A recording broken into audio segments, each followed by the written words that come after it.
Welcome to day 2 of బరువు తగ్గడం from 78 కేజీలు టు 69 కేజీలు in just 30 days. Why 30 days అంటే నా ప్రోటీన్ పౌడర్ 30 డేస్లో ఎక్స్పైర్ అయిపోతుంది. ప్రజెంట్ అయితే మన weight 78 kgs. And let's go for 10K walk. But before that what is this? బర్రె పొద్దులాగా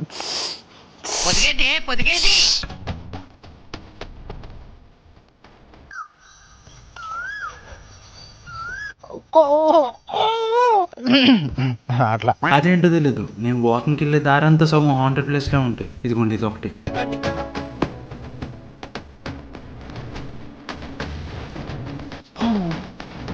నేను కష్టపడి చెమట వచ్చి కొవ్వు కరిగిస్తే ఈ చుక్కే కూడా పుణ్య వదిలేసాడు. యూనో పర్ఫెక్ట్గా దోశలు నేయటంలో దోశలు నేయటం కాదు, దోశలు వేయటంలో నేను మాస్తున్నాను. వీటిలో కొంచెం అల్లం పచ్చడి వేసుకుంది కానీ మ్యాడెక్ ఇచ్చింది.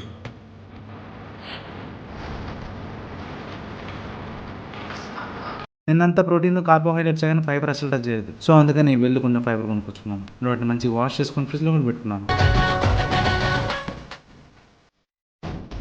And this is my meal plate.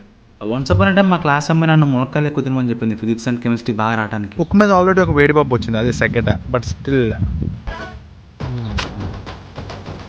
నా వెయిట్ లాస్లో మోస్ట్ ఆఫ్ ద వర్కౌట్స్ వచ్చేసరికి 10 కిలోమీటర్స్ వాక్ అండ్ డంబుల్స్తో కొంచెం కింద మీద పట్టడం అంతే. ఇంకా ఎక్కువ చేస్తే ఎక్కువ వెయిట్ లాస్ అవ్వచ్చు, బట్ కొన్ని సర్జికల్ హెల్త్ ఇష్యూస్ ఉన్నాయి, అందుకని I'm avoiding. It's time for expiring protein powder. Protein powder expire అవ్వడం ఇంకా 30 డేస్ ఉంది, బట్ స్టిల్ ఇలాంటిది ఏదో ఫామ్ అవుతుంది లోపల. సో లుక్ ఎట్ హియర్, బాండీ ఉంది కదా, బాండీలో కింద చికెన్ ఉంది. కింద chicken already cooking. The same time ఈ మూత లోపల కూడా చికెన్ ఉంది, వేడారిపోకుండా. ఇంకా గోంగూర పచ్చడిలో కరివేపాకన చికెన్ ఫ్రై చేసుకొని తింటే mad max ultra pro max అంతే. బిఫోర్ గోయింగ్ టు స్లీప్ ఒక గ్లాస్ సలాడ్ మధ్య అయితే